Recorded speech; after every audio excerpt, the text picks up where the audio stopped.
In the war-torn autumn of 1942, amidst the chaos of southern Italy's battlefields, an American Army nurse named Helen Brooks disappeared without a trace from a frontline medical post.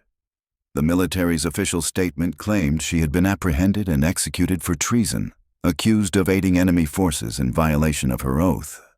Her supposed betrayal was swiftly buried under layers of classified bureaucracy and silence. For decades, that was the story handed down, a disgrace her family was forced to accept.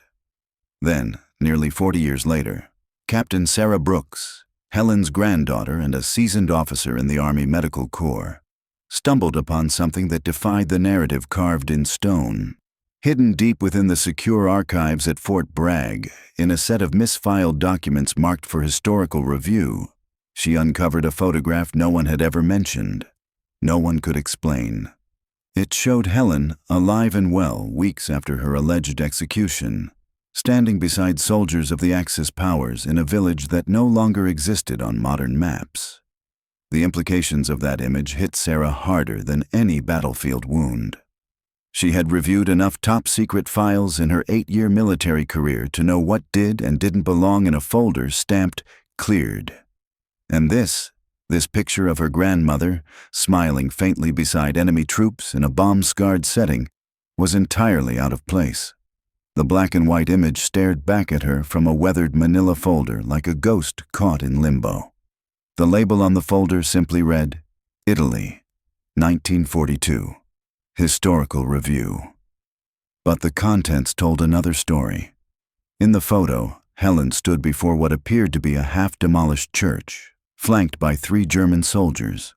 She wore her standard Army medical uniform, complete with a Red Cross armband, and there was no sign of duress, no guards holding her captive, no restraints, no fear in her eyes. In family lore, Helen Brooks had been the traitor, the nurse who'd crossed the line, the woman whose betrayal led to execution and dishonor. And yet here she was, seemingly content, clearly alive, and standing among enemies not as a captive, but as an equal. Sarah's fingers trembled as she angled the photo toward the overhead fluorescent lights, trying to extract every hidden truth from the grainy shadows. She had not come here to investigate family secrets. Her purpose had been purely academic, researching historical medical unit operations in Italy as part of her master's thesis. But now, that simple academic endeavor had erupted into something far more complex, far more personal. "You finding what you need in there, Captain?" The voice from the doorway startled her. Sergeant Murphy leaned against the frame, casting a curious glance at the scattered papers. Sarah quickly slipped the photo back into the folder, pressing it shut as her heartbeat pounded in her ears. "Yes, just finishing up. I'm pulling data on medical unit organizational charts from the Italian campaign," she replied, trying to sound casual. Murphy chuckled. "That old stuff's more interesting than folks think. My grandfather was at Anzio. Always said those field hospitals saved more lives than anything else the Army did over there." She forced a polite smile. "The nurses were incredible." The words felt hollow. "Not all of them," her inner voice whispered, at least not according to what her family had always believed. After Murphy left, she reopened the folder and pulled the photograph out again, staring at it with renewed intensity. It was the clearest image she'd ever seen of Helen Brooks. Most of the family's photos had been destroyed when the Army's condemnation letter arrived in 1943. Her father, ashamed beyond words, had burned them all, except for one stiff formal portrait of Helen in uniform that he had hidden in a drawer, never to be displayed. This photo, however, showed a different woman.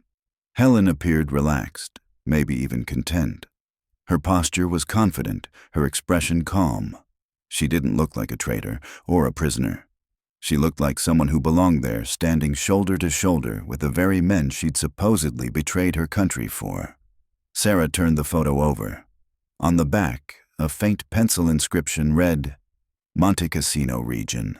November 1942, HB with contacts." Her breath caught in her throat. Helen had reportedly been executed in October of that same year. Yet here she was, alive and active a full 3 weeks later. And the term contacts, what did that mean? Allies, informants, resistance members? She snapped a quick digital copy of the photo with her phone before carefully replacing it in the folder and returning it to the cabinet.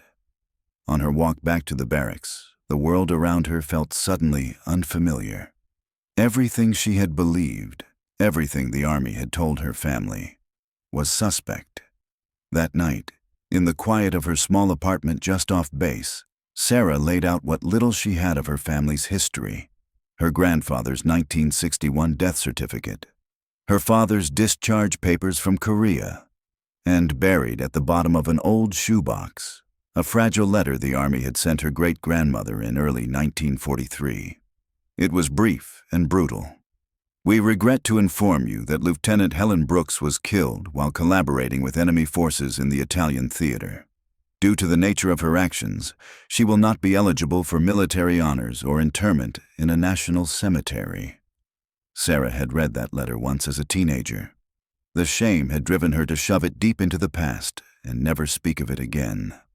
Her father, too, had gone to his grave in 1979 without ever uttering Helen's name aloud. But now, staring at that photograph, Sarah felt a slow-burning determination rise within her. The truth had been buried. It was time to dig it up. She reached for a magnifying glass and began analyzing every detail. The German soldiers' uniforms were crisp, ceremonial, definitely not the standard gear for frontline combat. The ruins of the church behind them showed signs of previous shelling, but no fresh debris. No firefights, no casualties. Just the strange stillness of a quiet, occupied town. And Helen's face. Sarah had spent her career studying trauma and fear in wounded soldiers. She could read a scream behind a smile, a flinch hidden in posture, but Helen showed none of that. Her gaze held something else: confidence, purpose, even pride. She grabbed her phone and dialed the National Personnel Records Center in St. Louis. If she was going to challenge her family's painful legacy, she needed more than speculation. "Records Center, this is Janet. This is Captain Sarah Brooks, Army Medical Corps. I need to request personnel records for a deceased relative. I'll need the full name, service number if possible, and dates of service. Lieutenant Helen Brooks.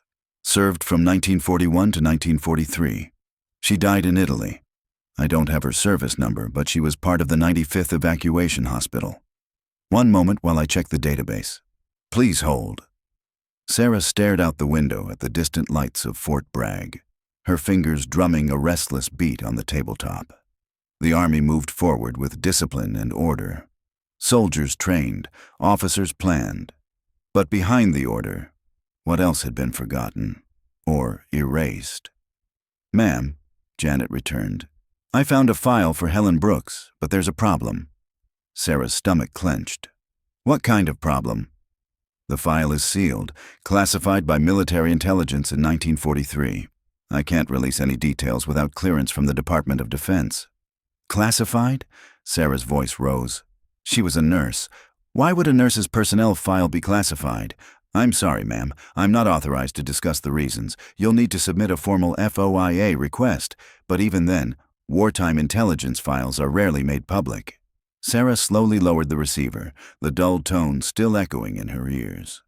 Her fingers rested on the photo, tracing the worn edges as if the paper could speak. Nurses didn't receive classified designations, not unless their duties extended far beyond healing the wounded. Something about this wasn't adding up, and she knew she stood at a crossroads. Digging deeper could mean jeopardizing everything she had built. Her military career, her hard-earned reputation, and the quiet stability she had forged in the long shadow of disgrace. But the photograph said otherwise. Helen Brooks's expression reached across 4 decades, her eyes unflinching, her posture proud, the corners of her mouth set in quiet defiance. The chin lifted in a subtle act of rebellion or resilience. It was impossible to tell which. Her uniform, neat and worn with unmistakable pride, defied the accusation that had defined her legacy. In that moment, Sarah no longer felt hesitant. She felt challenged, called, Determination hardened within her. She opened her notepad and began compiling a list. Names of units stationed in Italy during the war. Organizations of veterans who might have crossed paths with the 95th Evacuation Hospital. Historians who specialized in the Italian campaign. And any living members of support personnel who might remember Helen. She would find someone who knew the truth. If the military wouldn't speak, she'd piece the story together herself, even if it unraveled everything she knew. Her first stop was a local Veterans of Foreign Wars post in Fayetteville. The place smelled of tobacco-stained wood and stale beer, the air thick with decades of memory. She'd never been inside one before. The moment she stepped through the door, she felt the weight of eyes assessing her. A young officer, crisp and out of place among the faded baseball caps and medals pinned to denim jackets. She clutched a manila envelope tightly against her side as she approached the bar where 3 elderly men sat nursing drinks. She cleared her throat. "Excuse me.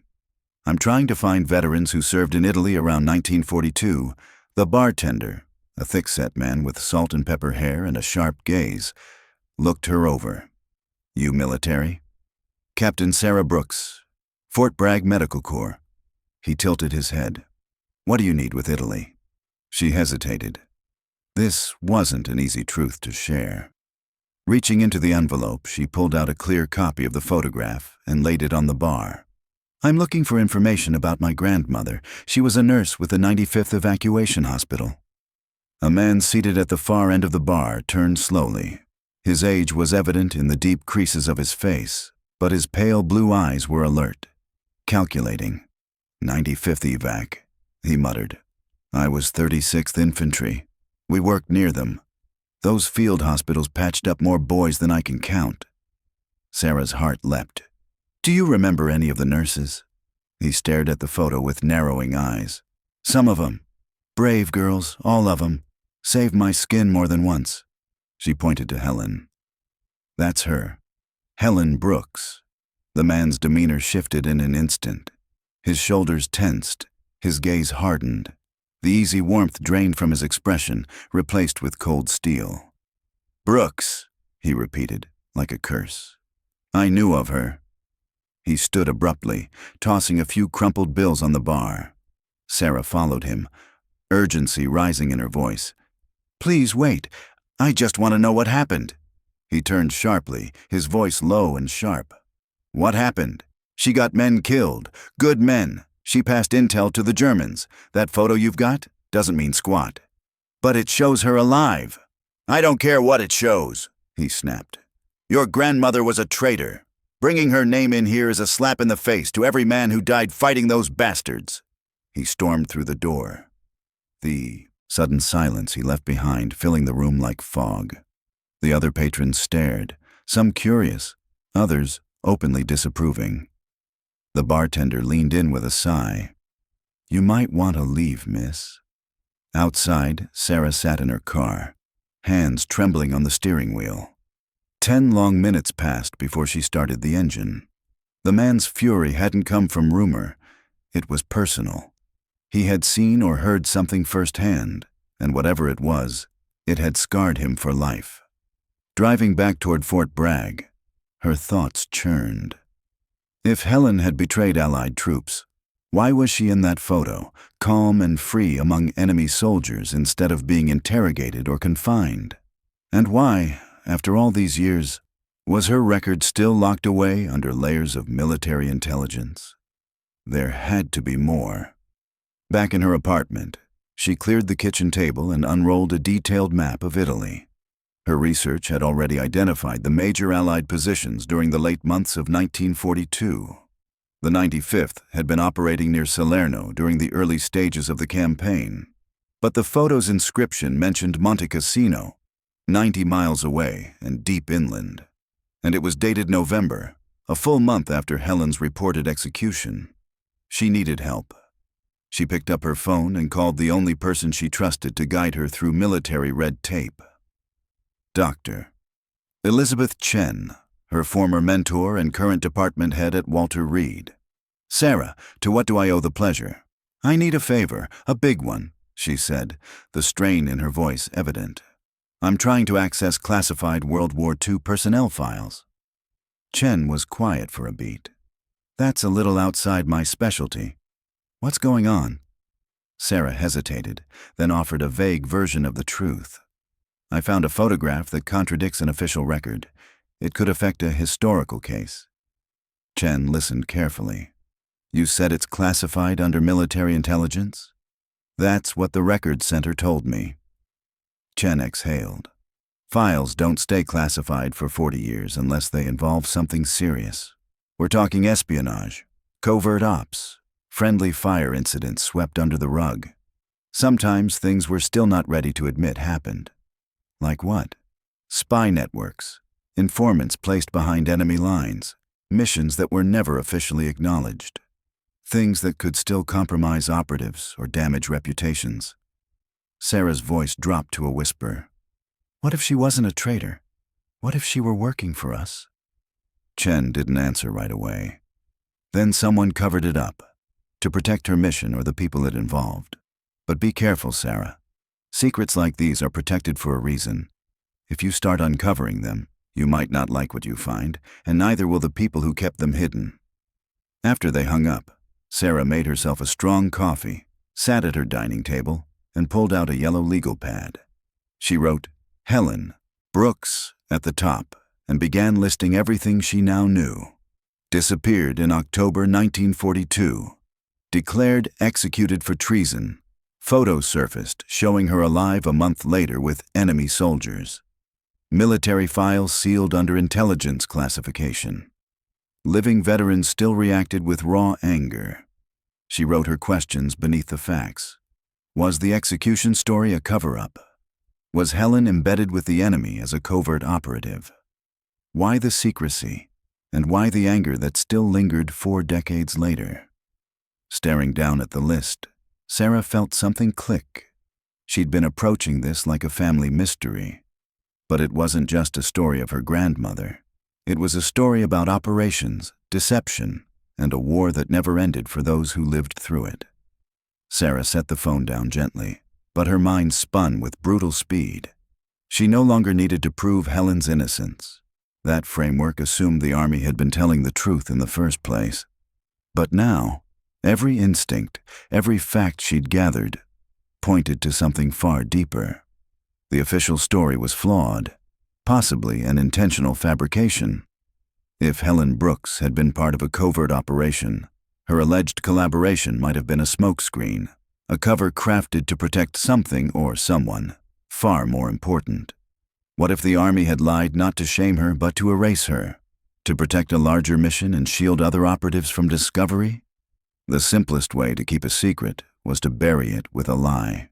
Tell her family she'd betrayed the country, strip her of honors, and ensure no one ever asks questions. But something had gone wrong. The photograph proved Helen had survived long after the military claimed she was dead. That meant her cover was blown. Sarah stared again at the photograph. The details, so familiar now, began to take on a new tone. The German soldiers surrounding Helen didn't look like they'd caught a spy. There was no aggression, no tension. If anything, they looked victorious, quietly pleased, as if they'd pulled off a coup. Their body language spoke of confidence, not confrontation. And Helen? Her expression wasn't fear, but resignation or calculation. A sudden chill passed through Sarah's spine. A possibility darker than any she had previously dared to consider now formed in her mind. What if Helen hadn't been executed by the enemy? What if she had been silenced by her own side? If her capture had risked exposing Allied intelligence operations, her death might have been ordered to prevent her from speaking. A cold solution to a wartime problem. Her breath caught just as the phone rang, slicing through the silence like a blade. She jumped, heart racing, and glanced at the clock. 11:58 p.m. Her hand hovered, then picked up the receiver. "Hello?" Nothing, no voice, just silence. Then a quiet click. The line went dead. She stared at the handset, knuckles white. Wrong number? Maybe, but every cell in her body screamed otherwise. Her hand was still trembling as she turned off the lights and headed toward bed, the photo clutched like a talisman. She paused before pulling back the covers, her eyes scanning the darkened windows. Something wasn't right. She could feel it. The prickling weight of unseen eyes, the sharp tension of being watched. Her investigation had drawn attention, and it wasn't the helpful kind. At 3:17 a.m., Sarah awoke with a start. The sound that had stirred her was faint, the metallic clink of a handle being tested. Her eyes flicked to the bedroom door, the shadows unmoving. Then came another sound, the soft, subtle scrape of metal against metal. Someone was picking her lock. Moving quickly but silently, she reached for the Beretta 21A tucked in her nightstand. She flipped the safety off and moved to the wall beside the door. Her apartment didn't have a deadbolt. Military housing wasn't supposed to need them, but supposed to meant nothing when someone wanted in. The door opened with a soft creak, a whisper of hinges. She froze, weapon raised. Light flickered under the crack of the bedroom door, a thin flashlight beam sweeping across the living room. The intruder moved with precision, avoiding the floorboards that creaked. Whoever this was had done this before. Sarah's breath slowed, honed by years of field work and medical emergencies. She didn't panic. She listened. Papers rustled, drawers opened and closed. She could hear faint clicks. A camera shutter? They weren't looking to destroy. They were collecting. The steps drew closer. She tensed, Beretta trained on the door. The knob turned slowly. "Stop right there," she said, loud and clear. The handle immediately stilled. Then came a scuffle of fast-retreating footsteps. Sarah ripped the door open just in time to see a dark figure vanish through the front entrance. She considered chasing, but training held her back. Never chase an unknown into the dark. That was how people died. She slammed the door shut and turned every light in the apartment on. Her living room was in chaos. Her research, once neatly stacked, was gone. The photograph, her notes, Helen's death letter, even the manila envelope, all missing. She dashed to her bedroom safe. Relief flooded her. The original photograph and digital backups were still inside. Years of handling sensitive patient records had taught her one thing: always keep redundancies. But the message was clear. Whoever had broken in wasn't random. They knew what they wanted, and they didn't want Sarah digging deeper. She made coffee with trembling hands and sat at the kitchen table, light blazing overhead. She stared at the empty space where her research had been. Whoever had broken in had the tools, the training, and the intent to send a warning. And it worked. Sarah was rattled, but she wasn't done. At 6 a.m. sharp, she called Fort Bragg's military police and reported the incident. 2 officers arrived within the hour, took her statement, and dusted for prints. "You have any idea what they were after, Captain?" Sergeant Willis asked, examining the door's lock mechanism. Sarah kept her voice even. "Research materials for a thesis on World War II medical logistics." Willis lifted an eyebrow. "Someone broke into an Army officer's home to steal 80-year-old hospital records." She met his gaze. "That's all I was working on. Nothing classified." The look he gave her suggested he didn't believe her, but he didn't press. After they left, Sarah drove to the base hospital, but she didn't see patients. She sat in her office, thinking. Whoever had taken her files would be back. They'd realize she still had the originals. She needed help. But if she went through official channels, it might alert the same people who wanted her quiet. At lunch, she left the base and drove to the public library in downtown Fayetteville. The place was quiet, the scent of old paper and polished wood oddly comforting. She found a spot in the reference section and began browsing through archived news articles and local registries. If she couldn't get the truth through formal records, maybe she could find it in people's memories. An hour later, a woman approached, probably in her 60s, with graying hair pulled into a bun and eyes that missed nothing. "Finding what you need, dear?" Sarah looked up. I'm researching World War II veterans from this area, specifically anyone who might have served in Italy. The woman nodded. We have several oral history transcripts, interviews with local men who shared their stories before they passed. What unit are you focusing on? She asked, tilting her head. The 95th Evacuation Hospital. That got a reaction. The woman's expression changed slightly, just a flicker. That's very specific. Most researchers want combat divisions or air units. Sarah hesitated. I'm looking into a nurse who served with them. Well, the librarian said after a pause, we do have something. There's a gentleman who comes in twice a week, Mr. Kowalski. He's writing a book on wartime medical operations in Italy. Might be just who you need. Is he here today? He'll be in this afternoon. Sits in that corner by the history shelves. Sarah glanced over. The spot was empty for now. She nodded. I'll wait. The rest of the afternoon passed quietly. She scanned microfilm reels and read through aged newspaper accounts, her mind barely processing the words. Outside, the sun was beginning to set. Her heart beat with a quiet, steady drum. She was getting close, and she wasn't alone anymore. At exactly 2 p.m., a figure emerged near the history section of the library. He moved slowly, supported by a weathered cane, his other arm balancing a briefcase and a stack of worn notebooks. Sarah recognized him immediately. Thick glasses rested on a face that spoke of decades spent in quiet contemplation. His gaze swept the library, alert and searching, before settling into a corner table with a practiced routine. She approached cautiously. Mr. Kowalski? She asked softly. I'm Sarah Brooks. The librarian said you might be able to help me. He looked up, and for a long moment, he simply studied her. His eyes, a sharp and penetrating brown, scanned her features with the intensity of someone who had seen much and trusted little. Help you with what? He asked finally. I'm researching the 95th Evacuation Hospital, specifically a nurse named Helen Brooks. At the sound of the name, his face changed. The stillness that followed was more than recognition. It was the heavy quiet of memory returning with force. His entire demeanor hardened, not in anger, but in restraint. Why? He asked quietly.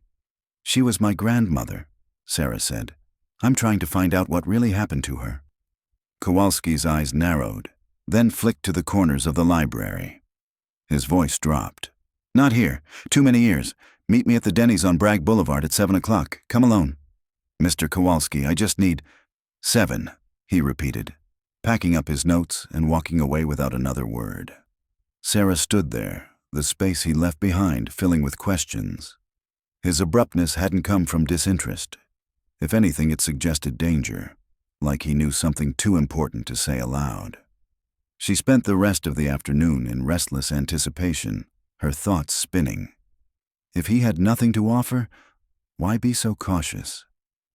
At precisely 7 p.m., Sarah walked into Denny's. She spotted him in a booth near the back, positioned with a clear view of both the entrance and the back exit. He nursed a cup of coffee, posture rigid, eyes still sharp despite the soft buzz of the diner's yellow lighting. He watched her approach.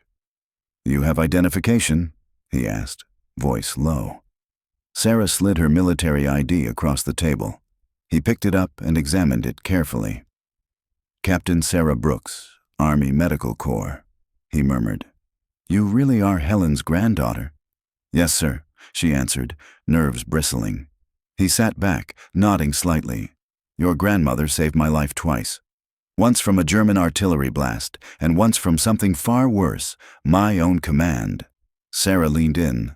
What do you mean? Helen Brooks wasn't a traitor, he said flatly. She was one of the bravest, most selfless people I've ever met. But the story they told your family, that wasn't to shame her. That was to protect others. Protect operations still too sensitive to name. Sarah's throat tightened. Operations? Kowalski looked around the diner again, then lowered his voice. Your grandmother worked for the OSS, the Office of Strategic Services, precursor to the CIA. Her medical position was a front. She passed false information to German contacts and smuggled real intelligence back. She treated Allied prisoners, resistance fighters, and even disillusioned German defectors. Sarah sat stunned, the walls of her understanding crumbling with every word. She was a spy. More than that, he said. She ran a humanitarian intelligence network that saved hundreds. Her collaboration was a cover story, just like her death notice. Then why did the army say she was executed for betrayal? Because she was found out, Kowalski said grimly. The Germans discovered her role. They executed her. But if the truth had gotten out, it would have exposed other OSS agents still active across Europe. So the army told your family what they had to, branded her a traitor to bury the real mission. Sarah pulled the now infamous photograph from her bag. Then what's this? She asked, placing it on the table. Kowalski leaned over the image, eyes narrowing. Where did you get this? In a misfiled folder at Fort Bragg. It was hidden among historical files marked for review. He exhaled. This was taken 3 days before her death. Those aren't German soldiers. Sarah blinked. What? They're OSS operatives dressed in enemy uniforms. Your grandmother was reporting back after a successful mission to extract Allied POWs from a German field hospital. The people in this picture? Americans, British, Free French, all undercover. He slid the photo back. She died a hero, but someone doesn't want that truth told. Who? The same people who've been keeping this buried for 40 years, he said darkly. The same people who broke into your apartment last night. Sarah's pulse surged. How do you know about that? He lifted his left sleeve. Beneath his flannel shirt were fresh bandages wrapped around his forearm. They came to my home first, asked what I knew about Helen Brooks, what records did I have, who I'd shared them with. They hurt you? Not much, just enough to make their point. I'm old. They figured I'd give up easily. His gaze turned to steel. They figured wrong. What did you tell them? Nothing. But they searched my house, turned everything upside down. They were looking for the same thing you're chasing. He tapped his temple. But I don't keep the important stuff on paper. Sarah's eyes swept the diner. Most of the dinner crowd had thinned, leaving a few scattered patrons. Are we safe here? Safer than your apartment or my house, he said. They avoid public scenes. It's messier. He leaned closer, voice barely above a whisper. Captain, you need to understand what you're dealing with. The people who got Helen killed weren't just the Germans. She was betrayed from within. Sarah stared. You mean American operatives? Someone with access to her mission logs and communications gave her up. Told the Germans exactly where to find her, that someone is still alive, still working to keep this secret. But why? She whispered. Kowalski looked pained. Your grandmother found something before she died. Something big. She uncovered evidence that high-ranking American officers were selling troop movement data to the Germans. Not out of ideology. Out of greed. Payments sent to anonymous Swiss accounts. She was going to expose it. Sarah's heart pounded. That's treason. That's a conspiracy, he corrected. One that could have toppled command structures in Italy. One that powerful people have spent decades protecting. He reached into his jacket and pulled out a folded paper. This is a copy of Helen's last transmission. It never made it into the official files. Sarah took it, unfolding it slowly. The message was encoded but translated beneath in clear text. Have identified 3 American officers taking German payments. Evidence secured. Request immediate extraction. Network compromised. They know about me. If I don't make contact in 48 hours, check Swiss account number 847-239-1156. HB. She never made contact, Kowalski said softly. But she left the evidence. Sarah's hands trembled.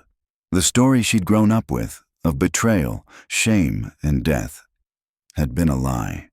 The truth was more dangerous and far from over.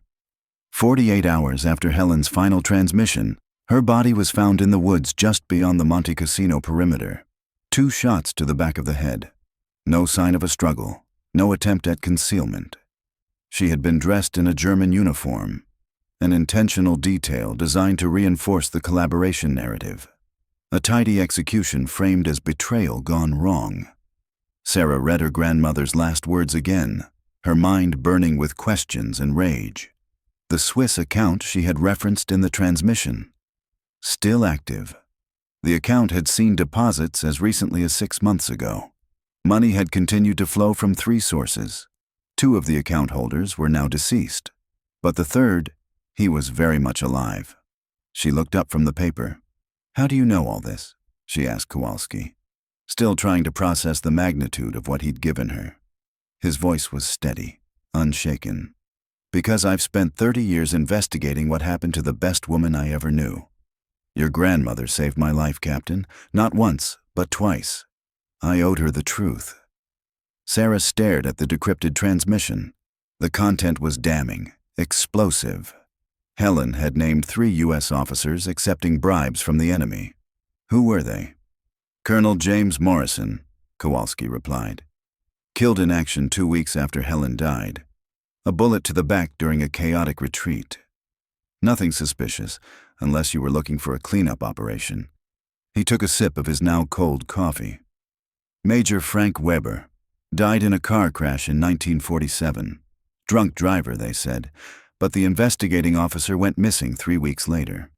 Sarah felt her pulse quicken. "And the third?" "Captain Klaus Richter. Intelligence officer. Survived the war. Vanished in 1945. "Vanished?" she repeated. "Changed his name," Kowalski said. "New identity. Likely came to the U.S. during Operation Paperclip alongside German scientists and defectors. Reinvented himself." Sarah's heart dropped. "The man who broke into my apartment. Who tortured you?" Kowalski nodded grimly. "I'd bet my life on it. The voice, the demeanor, the presence. That was Richter." Sarah replayed the encounter in her mind. The slight German inflection, softened by decades of English, but still detectable. His movements had been deliberate, practiced. A predator trained to stalk silently. "What's his name now?" "I don't know," Kowalski admitted. "I've been trying to find out for decades, but I know he's been watching your family, making sure no one ever got too close to Helen's real story." Sarah sat back, breath caught in her throat. She thought of her father, dead at 53 of a sudden heart attack. Of her grandfather, who'd never spoken of Helen, who drowned his sorrows in bourbon and silence. "You think he killed them?" "I think he removed anyone who asked the right questions," Kowalski said. "Natural causes, accidents, nothing that would raise alarms. Until now." "What changed?" "You did." His voice softened. "An army officer with access to military archives. You started poking around in files others forgot existed. You stumbled across a truth Richter has spent 40 years burying." He placed his cup down and reached for the check. "You have 2 options, Captain. You can walk away now, pretend none of this happened. Try to live a quiet life." Sarah met his gaze without blinking. Or help me finish what your grandmother started. Expose Richter, prove the payments. Show the world Helen Brooks died a hero, not a traitor." Sarah looked down at Helen's final words. A message meant to save lives. A plea lost in the noise of war and deceit. "How do we start?" "First," Kowalski said, standing with effort, "we find Klaus Richter. Then we make him pay." She helped him up, watching the way he gritted his teeth against pain. He pulled a folded piece of paper from his coat. "Meet me tomorrow. Confederate Cemetery on Ramsey Street. 2 p.m. Bring copies of everything, but leave the originals in a secure place." "Why a cemetery?" "Because it's the last place Richter would expect. And because your grandmother is buried there, under her real name." As he limped toward the exit, cane tapping with each careful step, Sarah felt her hands begin to tremble. But it wasn't fear. It was fury. Helen Brooks had died saving lives. She had been labeled a traitor to hide the crimes of real traitors. Her family had lived in disgrace for 40 years, cloaked in shame, spun by military lies. That ended now. Sarah paid for both meals and walked briskly to her car, eyes scanning the lot. Nothing unusual, but that meant nothing. Professionals didn't get caught. Driving back to Fort Bragg, her mind circled the Swiss account Helen had named. Modern banking privacy laws would make tracing it difficult, but not impossible. She knew someone who could help. Dr. Elizabeth Chen. Sarah remembered what Chen had said about classified documents, that files stayed buried when they could damage reputations or reveal crimes. If Klaus Richter were still alive and receiving payments from that account, Chen might know how to track the money trail. Sarah pulled into her apartment complex, lights off. She didn't go inside. Her front door had been repaired, but the locks were meaningless to someone like Richter. Instead, she backed out of the lot and drove to an off-base motel, paid cash, used an alias. Old habits picked up from Helen's story now felt terrifyingly relevant. The room was sparse, just a bed, a table, and a worn armchair. But it was safe, at least for tonight. She locked the door, pulled the curtains shut, and placed her Beretta beside the lamp. In the morning, she would visit her grandmother's grave and begin rewriting history. The Confederate cemetery rested in a forgotten corner of Fayetteville. The stones were faded, some crumbling with age. Gnarled oaks lined the gravel paths, their branches draping long shadows even at midday. Sarah arrived early, scanning the grounds for anything that seemed off. No cameras, no observers. She found Helen's grave in the back, marked by a plain granite stone. The engraving read simply, Helen Brooks, 1914 to 1942, beloved daughter. No rank. No mention of service. No hint of what she had endured or accomplished. The silence of omission rang louder than words. Sarah knelt, brushing leaves and dirt from the marker. "I'm going to fix this," she whispered. "I'm going to tell them who you really were." She would have liked that. The voice made her turn. Kowalski approached slowly, leaning heavily on his cane. In daylight, the damage from the break-in was visible, his skin pale, movement labored, the bandage on his arm stark against his coat. "How are you feeling?" she asked. "Like a 92-year-old who got used for target practice," he replied, grunting as he lowered himself onto a bench. "But I've had worse." He reached into his coat and handed her a manila folder. "What did you find out?" She flipped it open. Inside were photographs, documents, and an old personnel profile. "Klaus Richter," she read aloud. "Born in Munich, 1920. Wehrmacht intelligence officer. Captured near Monte Cassino in November 1942. 2 days after Helen Brooks's final transmission, she was found face down in the underbrush of a wooded ridge near Monte Cassino. The official report said she died in a firefight gone wrong. But unofficially, she had been executed. 2 shots to the back of the head, her body stripped of personal items and dressed in a German uniform. The setup was clear. Make it look like a collaboration that turned against her. Another traitor silenced, another loose end cut. Sarah reread the decrypted message her grandmother had sent just before her death. The Swiss account number listed at the bottom, still active, still receiving deposits from 3 mysterious sources. 2 of those sources were now dead, but the third, still alive and very much operational. "How do you know this?" Sarah asked, her voice low, brittle with disbelief. Kowalski looked her dead in the eye. "Because I've been chasing the truth for 30 years. Your grandmother saved my life. I couldn't save hers, but I could make sure her story didn't die with her." Sarah stared at the list of names. Who were the 3 officers she identified? Kowalski pointed to each as he spoke. Colonel James Morrison, declared KIA 2 weeks after Helen's death. But he wasn't in combat when he died. He was alone, shot in the back.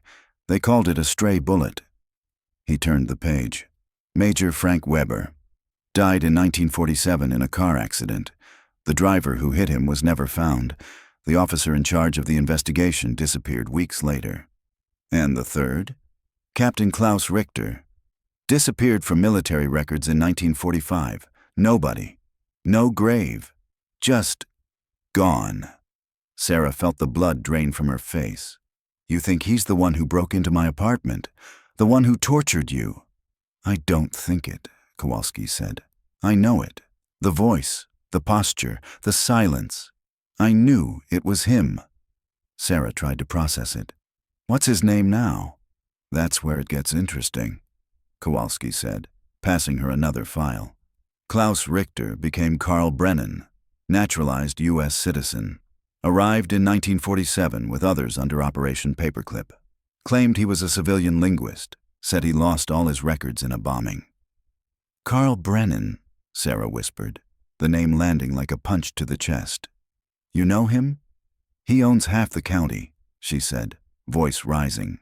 Construction, real estate, defense contracts. He donated the wing to the local hospital. He spoke at my high school graduation.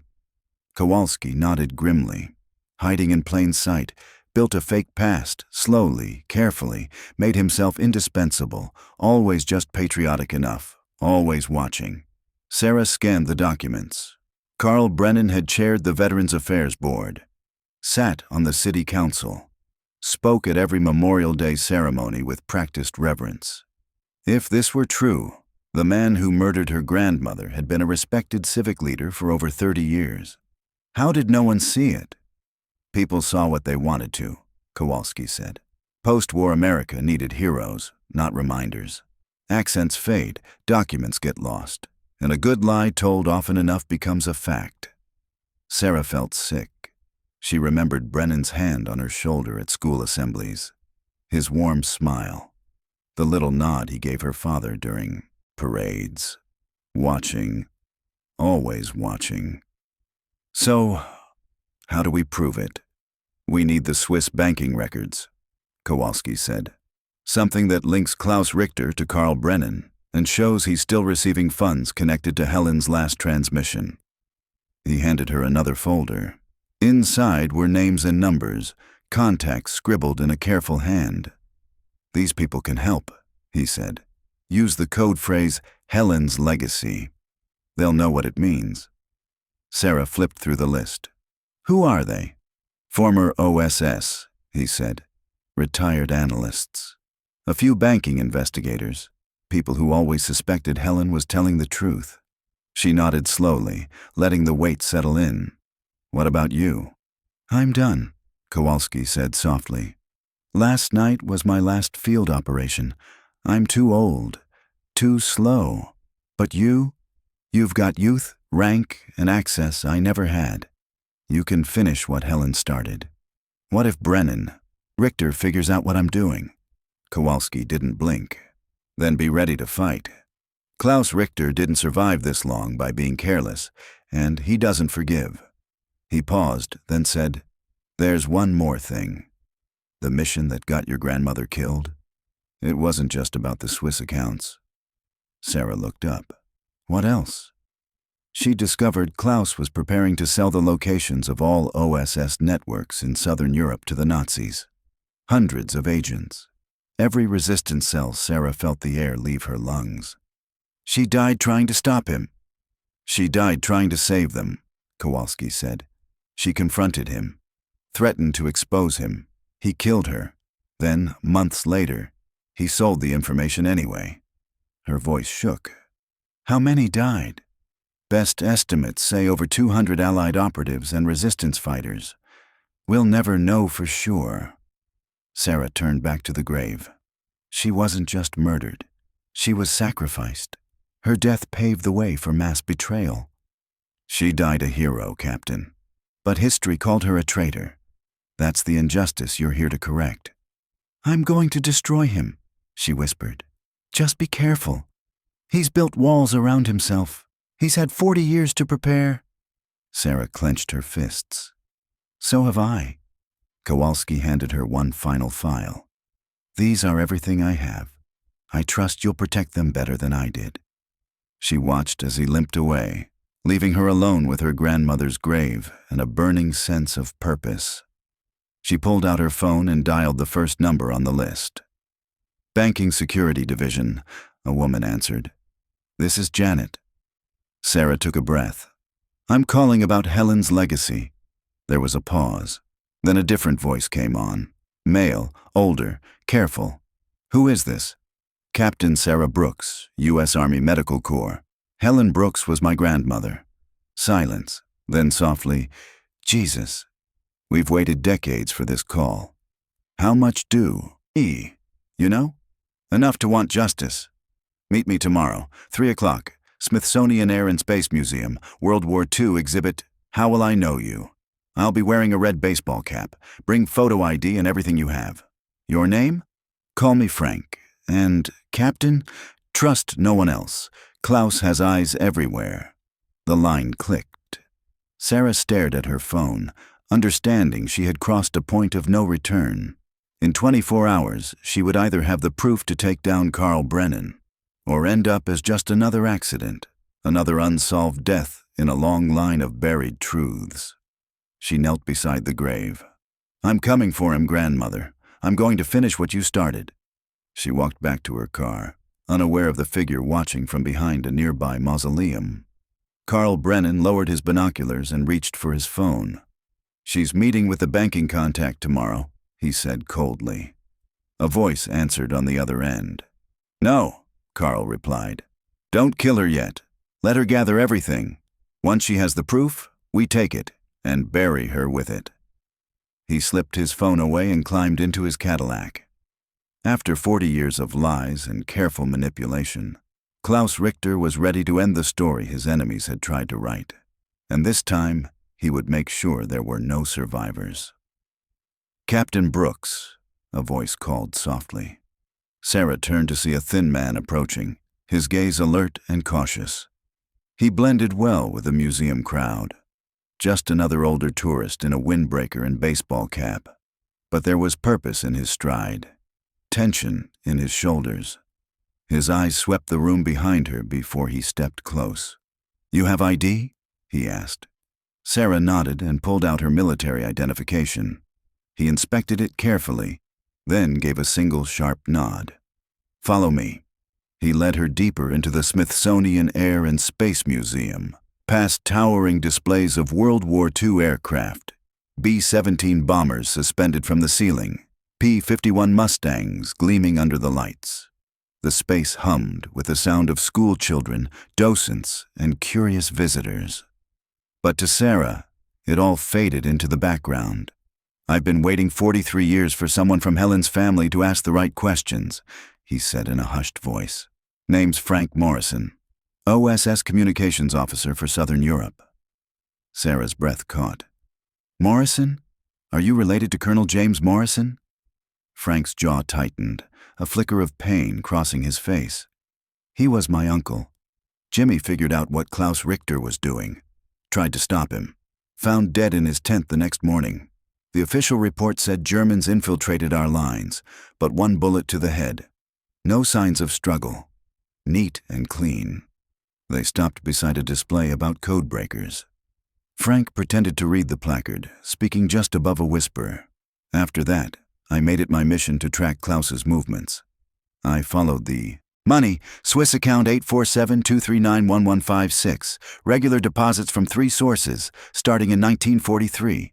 The 2 stopped when the other conspirators died. 1 kept going, until last month. Sarah's eyes narrowed. Last month? Klaus got nervous when you started asking questions, Frank said. He moved the funds to a Cayman Islands account under a shell corporation. But I have copies of every transaction for the past 40 years. He handed her a key fob. Flash drive. Hidden inside, it contains everything. Banking records, decrypted communications, Richter's real identity documents. Enough to end his charade forever. Sarah turned it over in her hand. Why haven't you used this before? Because I'm not you, Frank said. You're military, you have security clearance, and more importantly, your family. Helen Brooks's granddaughter presenting this evidence, even Klaus's protectors can't ignore that. Sarah pocketed the flash drive, the weight of it almost physical. What do I do now? Take it to Fort Bragg's Criminal Investigation Division, but tread carefully. Klaus has survived this long because he placed people inside military intelligence. Watch your back.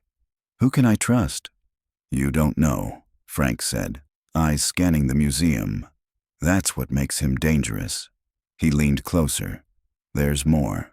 Klaus has spent decades eliminating witnesses. Slowly, subtly. Your father, your grandfather, other OSS veterans. They all died quietly, conveniently. Sarah felt nausea rising. My dad died of a heart attack. Frank's voice softened. Digitalis poisoning mimics a heart attack perfectly, almost impossible to detect unless you're looking for it. Her world reeled. He murdered my entire family, and now he's coming for you, Frank said. You're the last loose end. As if summoned by his words, Sarah noticed movement. Two men in dark suits were weaving through the museum crowd, not looking at the exhibits, not even pretending. Their eyes were scanning, searching. Frank, she whispered urgently. We need to go, now. What is it? Two men, flanking us, not tourists.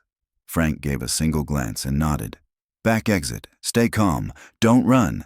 They walked briskly, cutting through the main hall past displays of spacecraft. Sarah's pulse pounded. The two men adjusted course, one heading toward the main exit, the other toward the stairwell, trapping them in between. This way, Frank said, leading her through a door marked staff only. The hallway was narrow and poorly lit. I used to work here part-time, he said. I know the layout. Behind them, footsteps echoed, fast, determined. Emergency exit, Frank whispered. Once we're outside, split up. Meet me at Arlington Cemetery, section 60, 8 p.m. I'll have backup. The alarm shrieked as they pushed through the door. Sarah darted left toward the metro. Station Point Frank veered right into the parking garage. Moments later, two men burst through the door, shouting into radios. Sarah's legs burned as she raced down the escalator. A train pulled in. She leapt on just as one of the men reached the platform. He glared, cursed, then pulled out a phone. 30 minutes later, Sarah sat in a Georgetown coffee shop, her heart finally beginning to slow. The flash drive sat in her jacket pocket like a live grenade. 40 years of evidence. 40 years of death and betrayal. And Klaus Richter knew they had it. She pulled out her phone and dialed Fort Bragg CID. Criminal Investigation Division, Sergeant Martinez. This is Captain Sarah Brooks, Army Medical Corps. I have evidence of a conspiracy involving a Nazi intelligence officer who's been living under a false identity in North Carolina. It includes banking records, war crimes, and the murder of U.S. personnel. A pause. That's a serious accusation, Captain. Can you be more specific? I have proof that Carl Brennan is Klaus Richter. The man has been living under that name since 1947. He's behind dozens of suspicious deaths, including my grandmother's, Lieutenant Helen Brooks. Another silence. Then, you need to speak with Colonel Patterson. Can you come in? I'm in D.C. I can be there by tomorrow morning. 0800 hours, he said. Bring everything. And Captain, don't speak to anyone else, not even other officers. Understood? Understood. Sarah ended the call. Was Colonel Patterson trustworthy? Or another one of Klaus's shadows? Her phone buzzed. Unknown number. She opened the message. Frank won't be meeting you tonight. Stop digging. Last warning. CB. Her blood boiled. She gripped the phone until her knuckles turned white. Frank had been compromised. Maybe worse. The thought twisted her gut with guilt and fury. She stood, left cash on the table, and slipped out the back. Every step she took now felt like a countdown. In 24 hours, she would either expose one of the longest-running cover-ups in American history, or disappear like the rest. She looked skyward as she stepped into the fading light, whispering a silent promise. I'm coming for you, Klaus. For Helen. For every life you stole. And far behind her, in the shadows of the city, someone else watched and waited. Carl Brennan had Frank Morrison. That much was clear. And now, Klaus Richter wasn't hiding behind shadows or decades of silence. He was threatening Sarah directly. She thought of her grandmother, tortured and murdered in 1942 for trying to expose this same man. Of her father, who died young from an inexplicable heart attack. Of her grandfather, who drank himself into an early grave, refusing to speak of the war. Klaus Richter had killed her family slowly, deliberately, over decades. Now he had likely killed Frank Morrison for helping her. Sarah no longer wavered. She wouldn't wait for Colonel Patterson. She wouldn't trust military channels, possibly infiltrated by Klaus's allies. She was going to confront him herself, with the evidence in hand. If she died doing it, at least she'd die demanding the truth. Carl Brennan's estate sat on 50 acres of prime land just outside Fayetteville. The sprawling property was surrounded by manicured horse pastures and rows of tall pine trees that had been there longer than the man who now hid behind them. Sarah drove past the estate twice at dusk, studying the layout with a trained eye. The front gate was protected by cameras, reinforced steel, and a coated keypad. Motion sensors dotted the fence line at irregular intervals. Bright floodlights kept the perimeter washed in harsh light. Any direct approach would be suicide. So she parked a mile away under the cover of darkness and hiked in through the forest. She carried a small tactical backpack loaded with field rations, her sidearm, spare ammunition, and multiple copies of the evidence, including decrypted OSS records and banking statements. The original flash drive stayed behind, hidden in the locked safe in her motel room. Next to it, she left a sealed letter addressed to her commanding officer and doctor, Elizabeth Chen, explaining everything. If she didn't return, someone had to know what happened. She'd spent 6 hours studying the estate, planning her entry. She would approach from the east, where old-growth pine offered dense cover. Her goal was not stealth for stealth's sake. It was speed.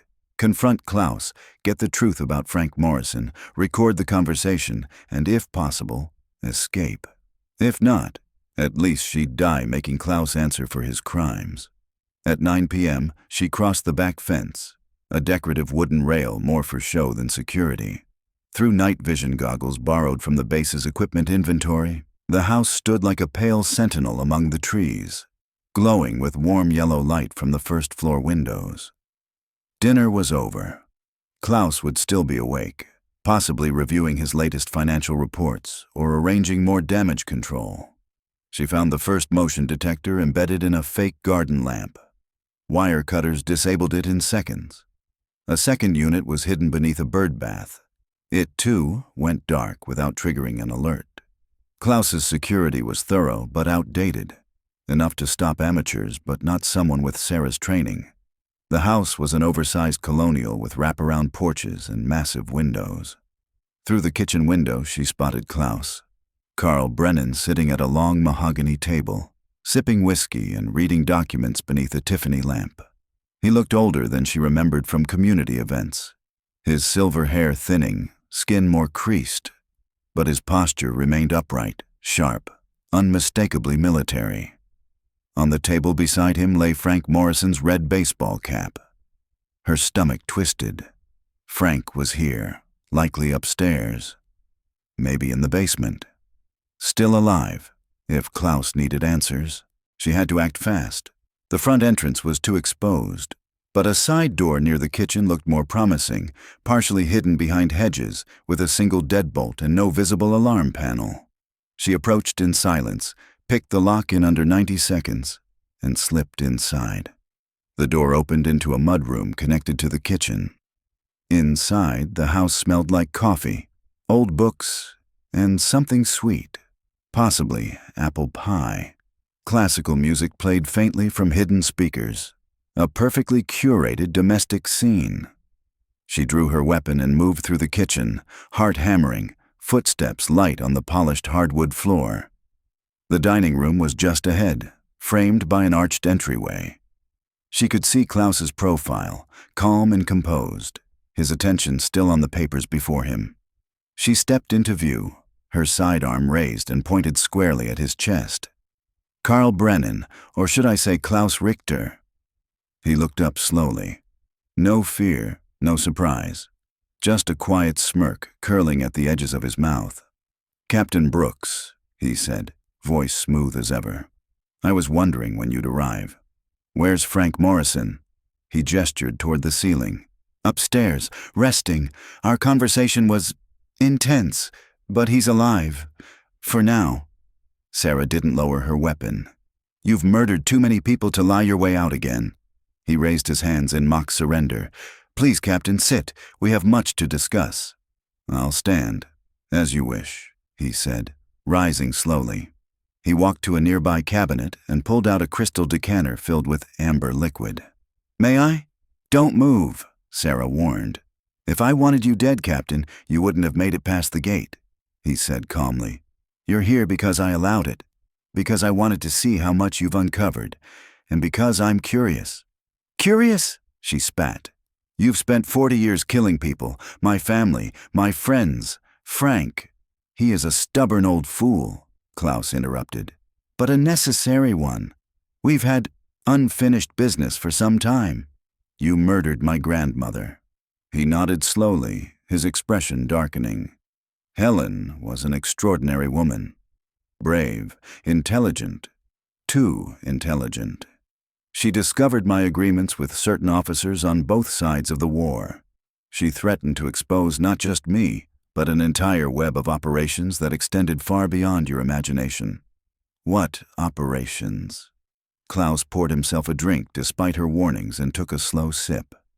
"In the final years of the war, it became obvious to certain enlightened individuals that the world would soon realign.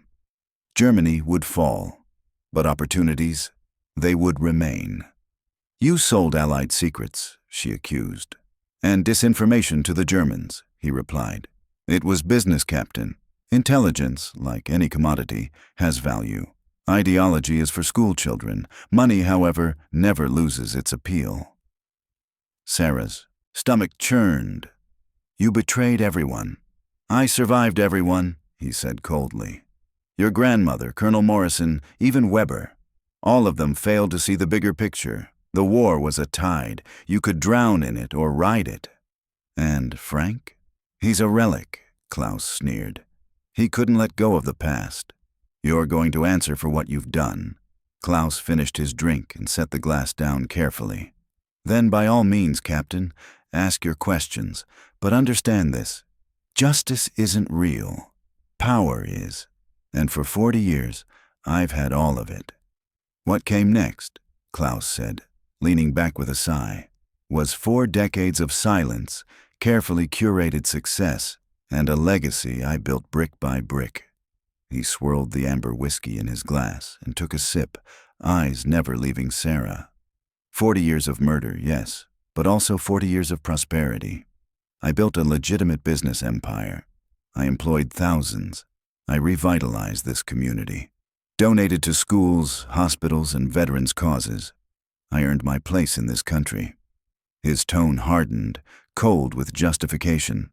Those earlier indiscretions were simply the entry fee, the price of admission to the American dream. He took another sip, watching her reaction. "Your grandmother could have been part of it. I offered her protection, a share in the profits, even a safe and comfortable retirement. She refused. She chose martyrdom. She chose honor." Sarah's voice was ice. "She chose integrity. You call that stupidity?" "Honor doesn't pay hospital bills, Captain," Klaus said with a thin smile. "It doesn't buy houses or send children to college. Money does. Influence does. And Helen turned down both." Sarah's hand tightened on the grip of her weapon. "Where's the evidence she gathered? The files, the names, the proof of your crimes?" "Gone," Klaus said without hesitation. "Destroyed long ago, along with everyone who could have testified against me. Everyone, except you and Mr. Morrison. And after tonight, only one of you will still be breathing." He gestured to the walls around them, to the structure. "The fire will start in the basement. Accelerants are already in place. The gas line was rigged to look like a catastrophic failure. The blaze will consume the house, the paper records, the electronics, and the bodies." Sarah's stomach clenched. "You're going to murder Frank Morrison and stage it all as an accident?" "Tragic, isn't it?" Klaus said, finishing his whiskey and setting the glass down with theatrical care. These old houses are so vulnerable, especially with an unstable veteran like yourself breaking in. He leaned in slightly. But before the flames, I'm offering you the same choice I gave your grandmother. What choice? Join me, he said, or die tonight. He slid a checkbook from his jacket and a gleaming fountain pen. I'm prepared to write you a check for $5 million right now. Walking away money. You disappear. Start a new life somewhere far from here. And all I have to do, Sarah said slowly, is forget the truth. Pretend you didn't kill my family. I'm offering you security, Klaus said. Protection. Future stability for any family you may one day have. You're intelligent, capable. You understand how things work. With the right allies, evidence can be discredited. Records can vanish. Reputations can be shredded. And if I refuse? She asked. Klaus's smile returned. Then you'll die with Frank. The fire will consume the house. It'll all end here, quietly, cleanly. Sarah stared at him, not as a decorated businessman or civic icon, but as what he truly was. A Nazi operative who sold out his comrades for cash. A murderer who had killed her grandmother, orchestrated her father's death, and was now offering her a bribe to keep his sins buried. I have a counteroffer, she said, her voice steady. Klaus tilted his head. Oh? Confess to everything. A full statement. Names, dates, operations. You give me that, and I don't put a bullet in your head right now. Klaus let out a low laugh. It echoed against the walls like a taunt. Captain, you're military. Disciplined. You won't shoot an unarmed man. You want to bet your life on that? He smirked. You're Helen's granddaughter. She had the same weakness. Chose honor over pragmatism. She could have killed me in Italy. Instead, she tried to expose me through channels. And look where that got her. Without warning, Klaus reached into his jacket. Sarah tensed, firing position instinctively triggered, but hesitated a heartbeat too long. He pulled out a chrome-plated pistol and fired. The bullet missed her head by inches, shattering a crystal vase behind her. Sarah rolled sideways behind the dining table, its thick mahogany surface shielding her from view. She could hear his footsteps, deliberate and composed. Mr. Morrison is upstairs in the master bedroom, Klaus called, his voice calm as ever. Still alive, for now, but if you don't surrender in the next 60 seconds, I'll shoot him in the head and say you did it. Sarah's mind raced. The table offered solid cover, but no escape. Any movement could expose her. She listened. 20 seconds. Then, from above, a faint shout. Frank was alive, gagged maybe, but trying to make noise. 30 seconds. Sarah made her decision. I surrender, she shouted, placing her weapon on the floor, raising both hands slowly. Klaus stepped into view, gun aimed squarely at her. Excellent choice, Captain. Now we can... She lunged forward, grabbing his gun arm with both hands. The weapon fired wildly into the ceiling. Klaus stumbled, but she was faster. She drove her knee into his gut, doubling him over, and ripped the pistol from his grasp. Klaus backed up, stunned, face contorted with pain. It's over, Klaus, she said, breath ragged. Your time ends tonight. But then he smiled again. Cold, confident. Behind her, footsteps, multiple sets. Sarah spun, gun raised, too late. 4 men in tactical gear flooded into the room from the kitchen. Faces covered, weapons drawn, movements precise. Klaus didn't need mercenaries. He had soldiers. You didn't think I'd be here alone, did you? Klaus said, adjusting his jacket. You should have listened, Captain. Should have taken the deal. The lead man grabbed Sarah's arm, wrenching it behind her back as another disarmed her. You've lost, Klaus whispered in her ear. Just like Helen. Sarah clenched her jaw. It's not over. Oh, but it is, he said. And now you'll burn with the rest of them. The man pointing the rifle at Sarah wasn't just another hired gun.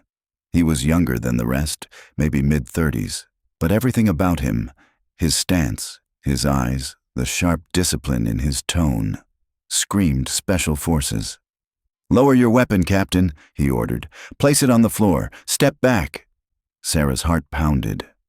Her eyes flicked between the 4 men surrounding her, then back to Klaus, still standing smug and composed behind his ruined dining table. 4 men, 4 automatic weapons. Her one sidearm lay on the floor where she'd dropped it. She was outnumbered, outgunned, and outmaneuvered. The mathematics of violence was not in her favor. She kept Klaus in her sight line while scanning her surroundings. "Who are you?" she asked, stalling, calculating. "We're the people who've been cleaning up Klaus Richter's messes for over 40 years, the team leader answered without hesitation. CIA, Defense Intelligence, Special Access Operations, people who understand that some secrets need to stay buried. Klaus adjusted his jacket with slow precision. "Captain Brooks, allow me to introduce Operation Paperclip's cleanup crew. They've been protecting American interests, my interests, since 1945. Protecting a Nazi war criminal," Sarah said, her voice thick with fury. "A Nazi war criminal," Klaus replied smoothly, "who has personally provided intelligence that stopped more terrorist attacks than you could count. Soviet defectors, Middle Eastern arms deals, global money laundering networks. My knowledge has saved more lives than your entire military career." The team leader nodded. "As far as the official record goes, Klaus Richter died in 1942. Carl Brennan has been an asset to U.S. intelligence for decades. By murdering American citizens, by neutralizing security threats," the man replied. "Your grandmother threatened to expose a network that ultimately saved thousands of Allied lives. Your father was asking the wrong questions. Both became risks to national security. We're here to manage those risks." Sarah felt her world tilt. These weren't rogue mercenaries or ex-spies. They were current U.S. operatives, official, sanctioned, backed by powerful agencies. "Place the weapon on the floor," the team leader repeated. "We don't want to hurt you, but we will if necessary." "What happens if I surrender?" Sarah asked. "That depends," Klaus answered, stepping forward again. "You could join us. Accept the necessity of preserving classified operations. Live a long, comfortable life with government protection, or I continue trying to expose the truth," she finished for him, "and die." "Exactly. Just like your grandmother, just like your father." From upstairs, a voice rang out, weak but unmistakable. "Sarah, don't trust them." Frank Morrison, still alive. One of the tactical team members moved toward the stairs. Klaus gave a subtle nod. "Mr. Morrison has outlived his usefulness. His research confirmed what we already knew. Our protocols needed updating. But that knowledge ends with him." "No," Sarah said sharply. She raised her voice.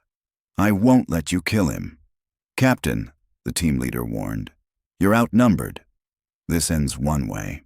Sarah backed toward the wall, using Klaus as a human shield. "How many people have you killed to protect him?" she demanded.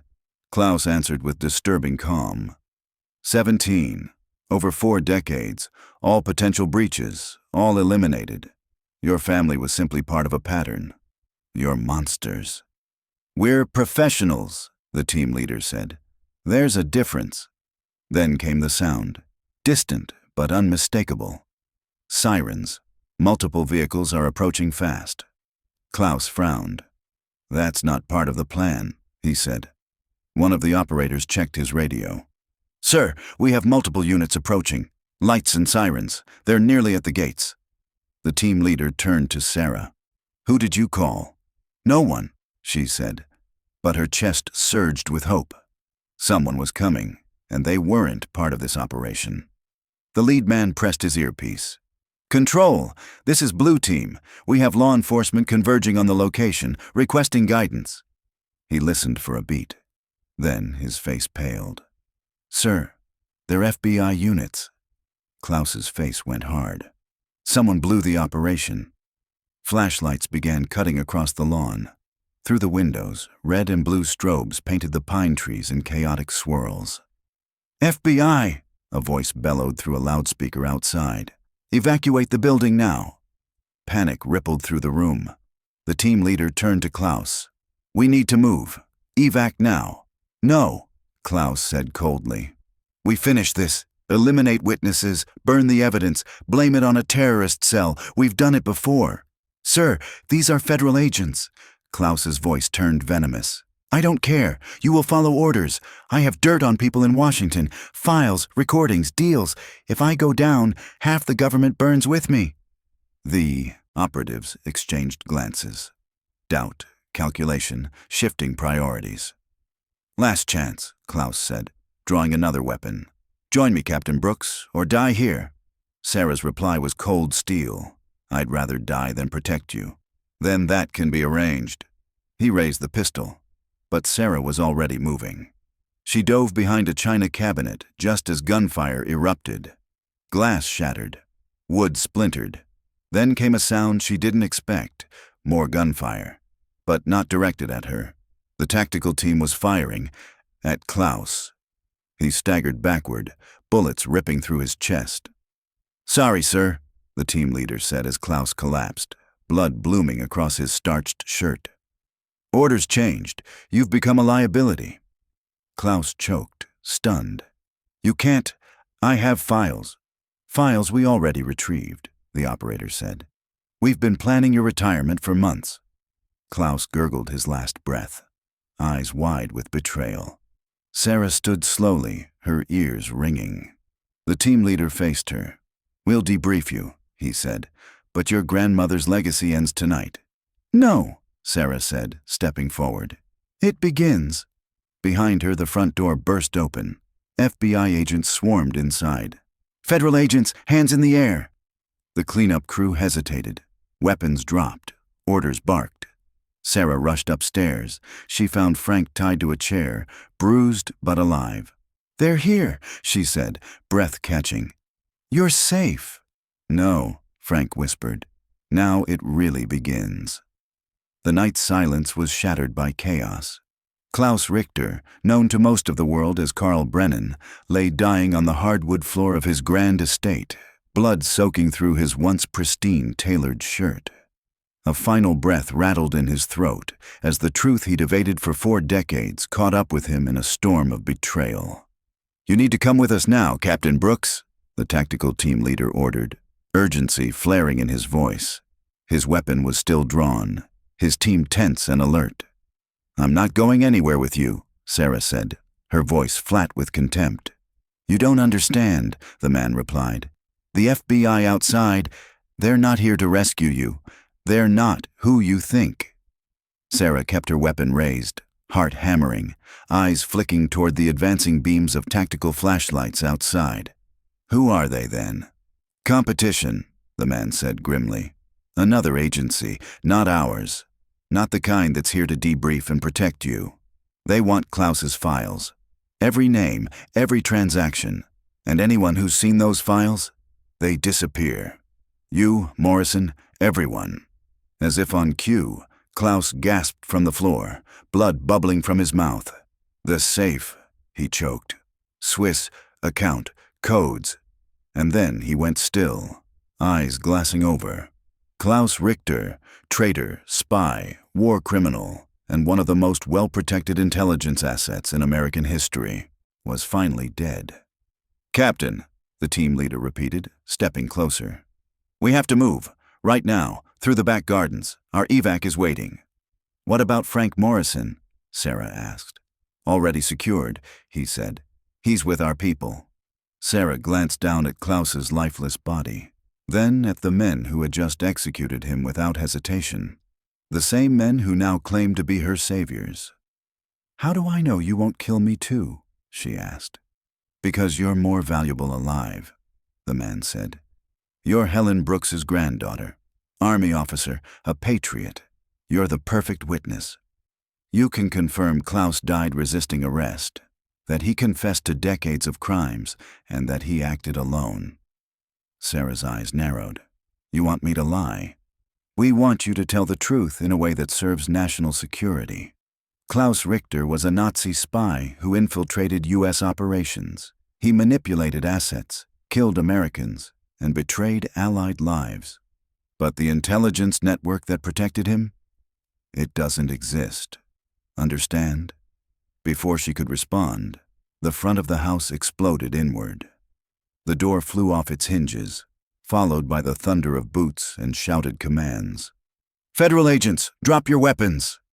The tactical team around Sarah disappeared like smoke through side doors, into hallways, vanishing down service corridors.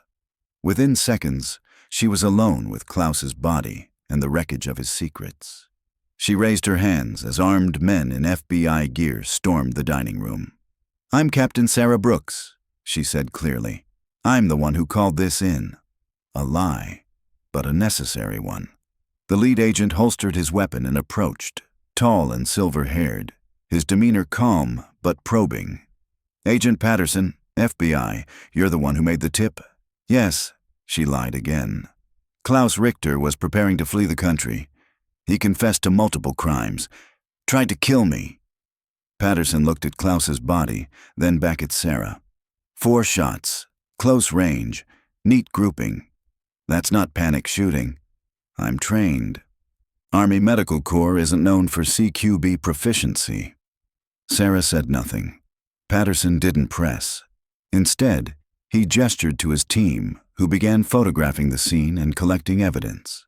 They moved too cleanly, too quietly. These weren't just field agents. They were trained like special forces. "Captain," Patterson said, voice low, "we've been monitoring this estate for months.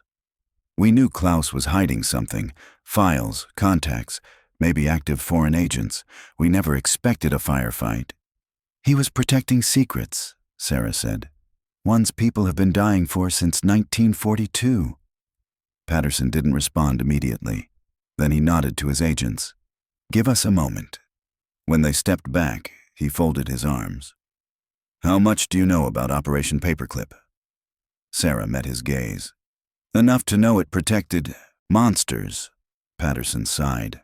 "It was never about protecting them. It was about what they knew. Richter's intel helped us prevent Soviet infiltration of Western Europe, dismantled terrorist networks, and track black market arms sales. He was a murderer, yes, but also an asset. That doesn't justify what he did." "No, it doesn't, but it explains why people were willing to look the other way." Sarah took a slow breath. "He killed my grandmother, my father, my grandfather. He murdered everyone who got too close to the truth. And tonight, you got justice. It won't make headlines, but it matters." She stared down at Klaus's body. "Does it?" Patterson was silent. "We'll protect you," he said at last. "From what's coming, there will be fallout." "What kind?" "Multiple agencies will want access to Klaus's files. Some will want to bury them. Others will want to weaponize them. You're now part of that story. The last witness." Sarah shook her head. "I didn't do this for politics. I did it for her." Patterson softened. "I believe you. That's why we're going to give your grandmother the recognition she deserves." He reached into his coat and pulled out a sealed envelope. "From the Department of Defense," he said. "Your grandmother is being posthumously awarded the Distinguished Service Cross. Her record will be corrected. The truth, at least her part of it, will be made public." Sarah took the envelope with trembling hands. Her eyes burned. "Thank you." Thank you, Captain Brooks. The world forgets quickly, but tonight, you made sure at least one legacy was remembered. "So you let him kill people just to safeguard a stream of intelligence?" Sarah's voice was low but thick with fury. "We didn't let him kill," Patterson replied, measured and dispassionate. "We contained him. Richter's actions were confined to neutralizing threats that could have compromised decades of sensitive operations. Your grandmother's investigation would have dismantled more than just one man. It would have exposed entire networks of former German officers whose intelligence during the Cold War proved indispensable. My father, my grandfather. Just collateral damage?" Sarah's tone cracked under the weight of her grief and disbelief. "I'm sorry for your loss," Patterson said, almost convincingly. "But their deaths helped preserve operations that saved thousands more. Sometimes the cost of protecting a nation includes losses that history can't acknowledge." Sarah's hands curled into fists.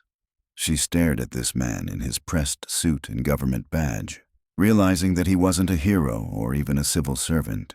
He was another killer, one dressed in legal authority. You're no better than he was. I'm a patriot, Patterson replied flatly. I make the hard decisions required to protect American interests. Klaus Richter served us well. But times change. His value ended with the Cold War. We've been preparing to close this chapter for years. You mean execute him? Patterson gave a small nod. Tonight's operation was never about rescuing anyone. It was about eliminating a relic of an outdated war that had outlived its usefulness.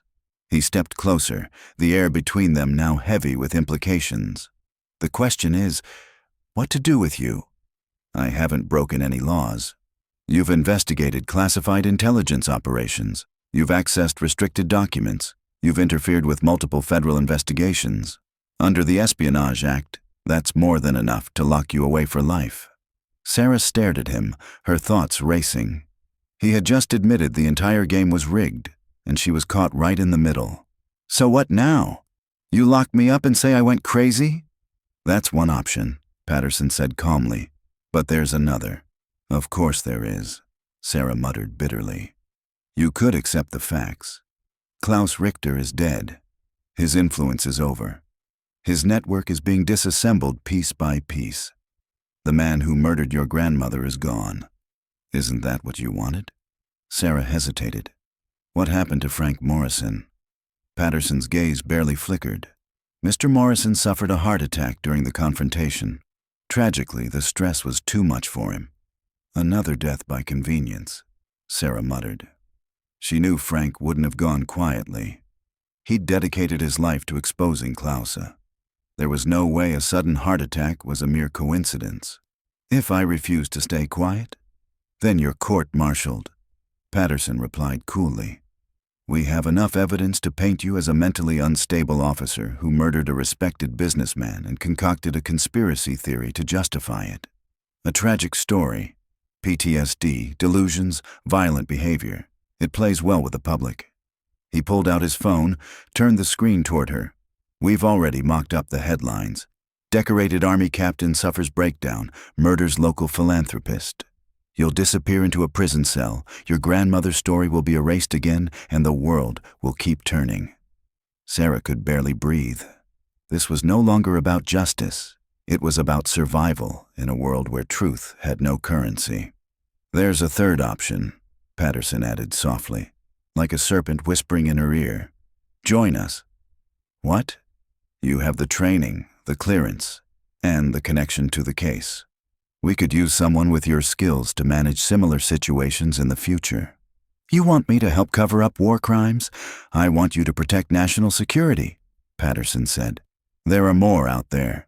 17 former Nazi assets still alive.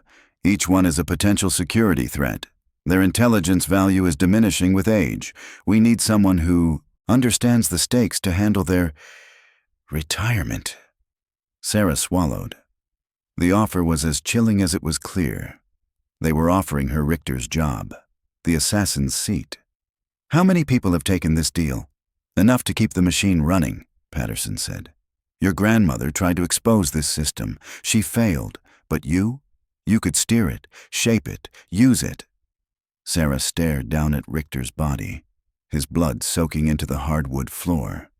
A man who destroyed lives for decades, protected by the very institutions her family had served. Her mind drifted to Helen's last radio transmission. The desperate plea was sent moments before she was silenced. A cry for help that echoed across time. I need time to think. You have until tomorrow morning, Patterson said. After that, we move forward, either with your cooperation or without it. He turned to his agents. Process the scene. Klaus Brennan was killed during a home invasion. Captain Brooks acted in self-defense. All clean. And the evidence? Already retrieved, Patterson said. Klaus's safe was opened before you arrived. Every file, every document, now in federal custody. As agents combed through the wreckage, Sarah stood silently in the ruins of a battle that had never really ended. Richter was gone, But the system remained. Her grandmother's killers were still pulling strings, rewriting history one sanitized report at a time. But Sarah Brooks wasn't finished. "Agent Patterson," she said sharply. He turned, half curious.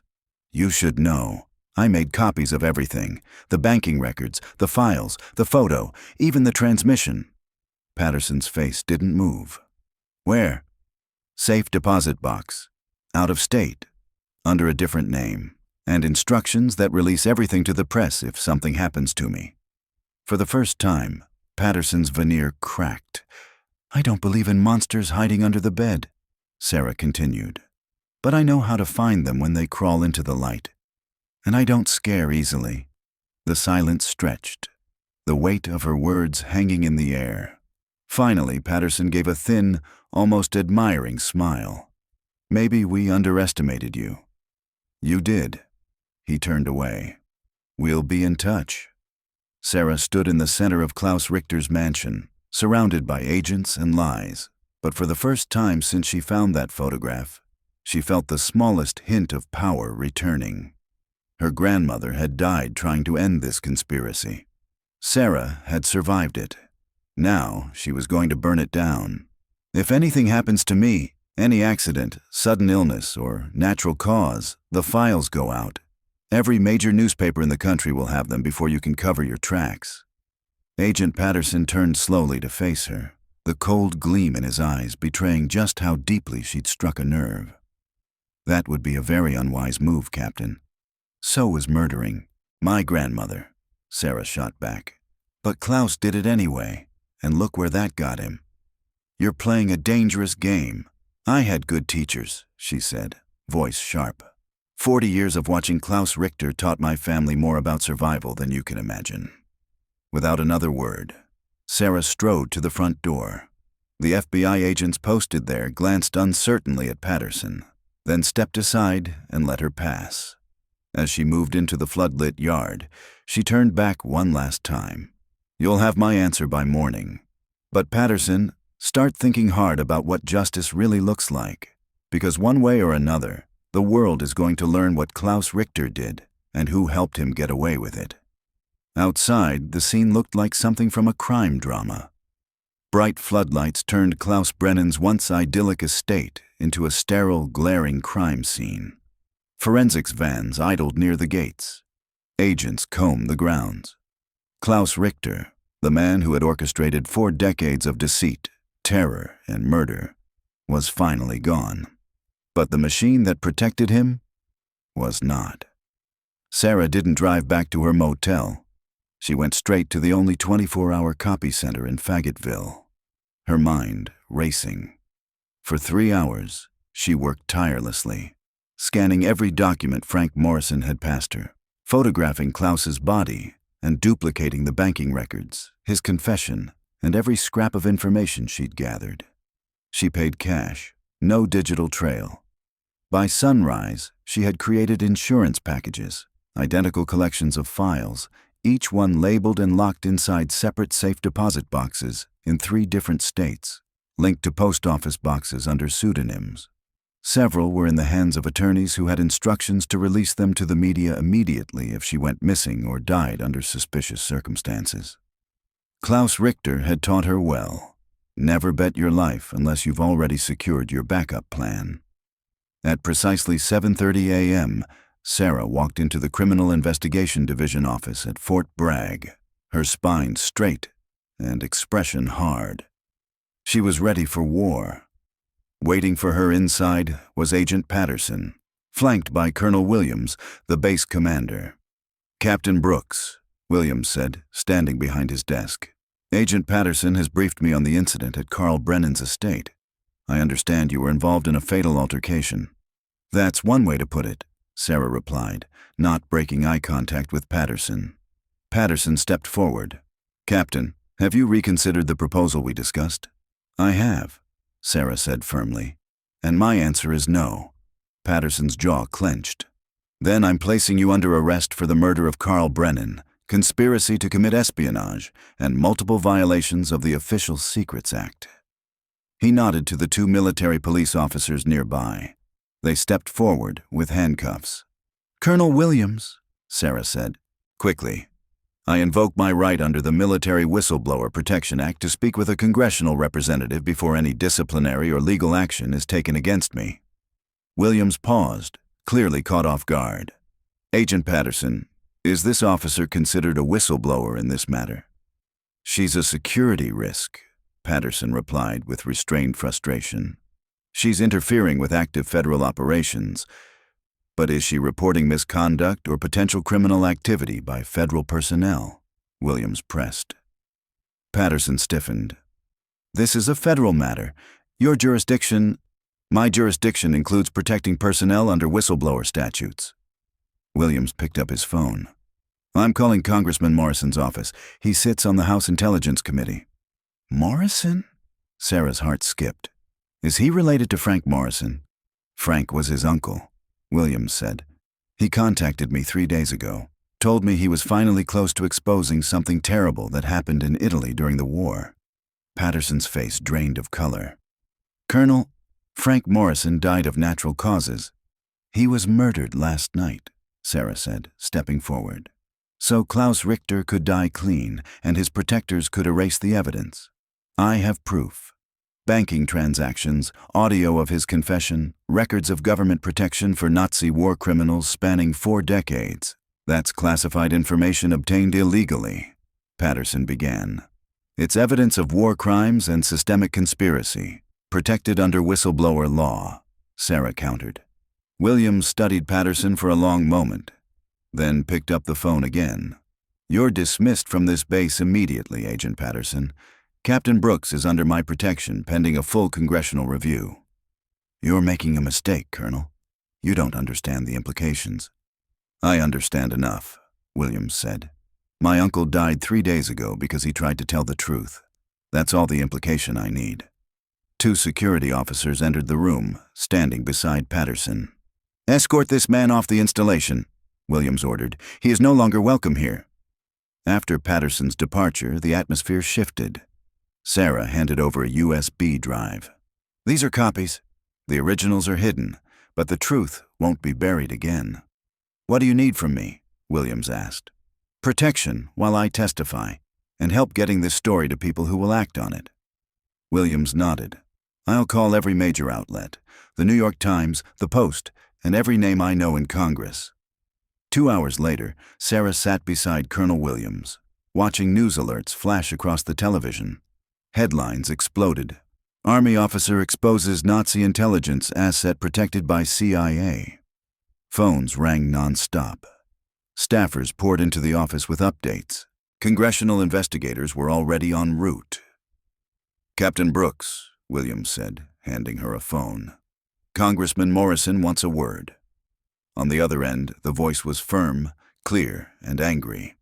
"Captain Brooks," the congressman said, "you've done what my uncle died trying to finish. Now let's make sure this cover-up ends. Today." "Captain Brooks?" The voice on the line was gravelly, yet composed. "This is Congressman Robert Morrison. Frank was my brother. I want you to know. We will see this through. Justice will be served." Sarah closed her eyes for a moment, steadying her breath. "Thank you, Congressman. I'm deeply sorry about Frank. He died trying to honor my grandmother's memory. He believed in the truth." "He spent most of his life chasing it," Morrison replied. "And because of your courage, his fight won't be in vain." By the end of that day, the truth had erupted like wildfire.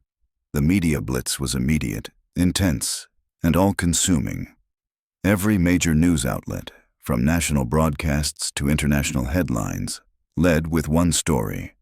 U.S. Army officer exposes Nazi war criminal protected by CIA. Klaus Richter's true identity, once obscured behind decades of government-sanctioned lies, was now irrefutable. German military archives verified his past as a high-ranking intelligence officer for the Third Reich.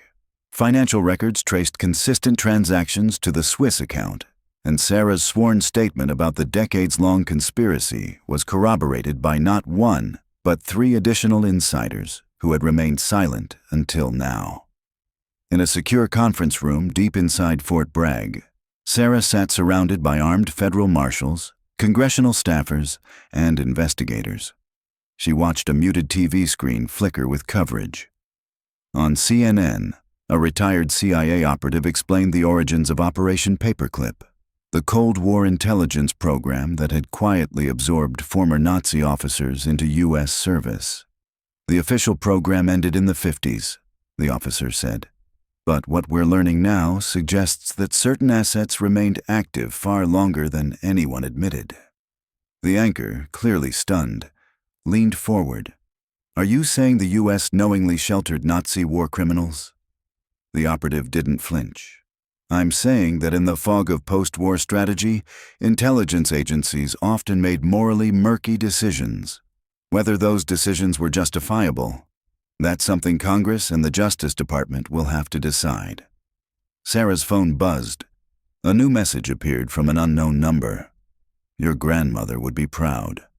A friend. She stared at the screen for a moment, her heart catching.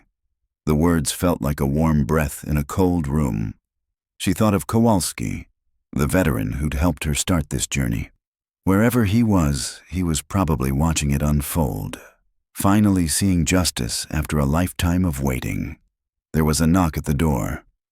A ORE, sharply dressed woman stepped in, trailed by two agents in civilian black tactical gear. Captain Brooks, she said professionally. I'm Assistant U.S. Attorney Jennifer Chen. These gentlemen are from the DOJ's War Crimes Unit. Sarah stood. I thought that department was disbanded. It was, Chen replied. As of this morning, it's been reactivated. Chen set a briefcase on the table and opened it. We'll be launching a full investigation into the Richter case. Your testimony will be critical in building the case. Against whom? Sarah asked. Klaus is dead. He was just the tip of the iceberg, Chen said, sliding a thick folder across the table. We've identified 17 additional individuals, former Nazi officials who may have been shielded by similar covert programs. Some are still alive, living under new identities. Sarah flipped through the documents. Grainy photos, aliases, fragments of old intelligence files. We're also pursuing prosecution of current and former CIA officials who knowingly participated in the cover-up, Chen added. Agent Patterson was taken into custody earlier this afternoon. He's being charged with conspiracy and obstruction of justice. And the paramilitary team? Sarah asked. The ones who killed Klaus? Cooperating, under threat of full prosecution, Chen said with a nod. They're exchanging testimony for reduced sentencing. For the first time since that old photograph fell into her lap, Sarah felt something uncoiling in her chest. Relief, maybe. The truth had not only survived, it was now dismantling the very machinery that had kept it buried for 4 decades. It's over then, she asked softly. The cover-up is over, Chen confirmed. But the real work, the investigation, the trials, the accountability, that's just beginning. Still, Captain, your bravery has broken one of the most durable and secretive criminal conspiracies in the history of American intelligence. Chen reached into her case again. This is a commendation from the Department of Justice. It will be presented by the Attorney General next week. Sarah read the inscription, but her thoughts drifted. What about my grandmother? Will she finally get credit for what she did? The Army is preparing a posthumous award, Chen said. Lieutenant Helen Brooks will be honored as a wartime hero, recognized officially for her attempt to expose the infiltration of Allied intelligence by Nazi officers. And my father? My grandfather? The FBI is reopening both cases, Chen assured her. If they were killed to protect Richter's secret, those deaths will be part of our criminal proceedings. Sarah's eyes welled. Tears she had kept locked away now surfacing. She'll finally be vindicated. She'll be remembered, Chen said with conviction, as a hero. That evening, Sarah drove alone to the cemetery where Helen Brooks had been buried for more than 40 years. The sun was sinking low, casting long amber shadows across the rows of aging headstones. She knelt at her grandmother's grave, brushing away leaves from the simple granite marker. It's over, grandmother, she whispered. He's dead, and now the world will know who you really were. A breeze moved through the trees, whispering through the branches like ghosts finally exhaling. Sarah reached into her jacket and took out a folded American flag. She placed it gently at the base of the stone. "Lieutenant Helen Brooks," she murmured. "American war hero. That's how history will remember you." As she walked back to her car, her phone buzzed again. "Caller ID, unknown." She answered. "Captain Brooks," came the voice.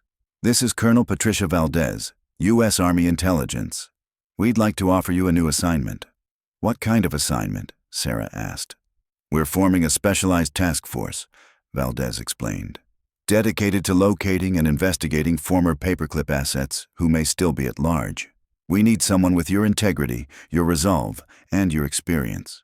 Sarah glanced back at her grandmother's grave one final time. "You want me to finish what she started?" "No," Valdez said. "We want you to start something new. Justice for every family affected by this." Sarah nodded slowly, the weight of generations behind her. "When do I start?" "Monday morning." "Welcome to the team, Captain." Sarah ended the call and slid the phone into her pocket. She didn't look back again as she left the cemetery. She knew where she was going. There were still 16 more Klaus Richters out there. 16 shadows hiding in comfort behind false names and forged medals. But now they weren't hidden anymore. And Sarah Brooks was coming for them.